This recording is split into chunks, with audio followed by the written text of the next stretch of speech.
ఈ రోజు ముచ్చటేందో చూద్దాం. అర్థం చేసుకోవడం అనేది ఒక కళ అండి. అందరికీ రాదు. అందరిని మంచిగానే అర్థం చేసుకోవడం అనేది వచ్చేస్తుంది అంటారా? రాదు కదా.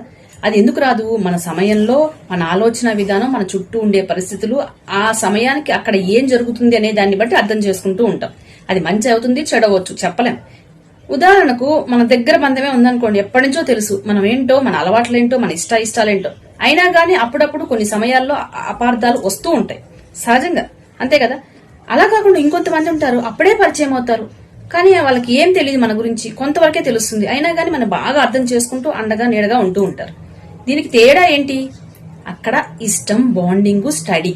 అలాగే మనం ఏం చెప్పినా ఏం చేసినా అపార్థం చేసుకునే ఆలోచనే ఉండదు వాళ్ళ మైండ్ లో.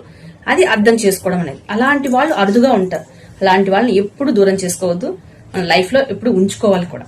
ఉండదా మరి? ఈరోజు లైవ్ ఉంది, కలుద్దాం లైవ్ లో.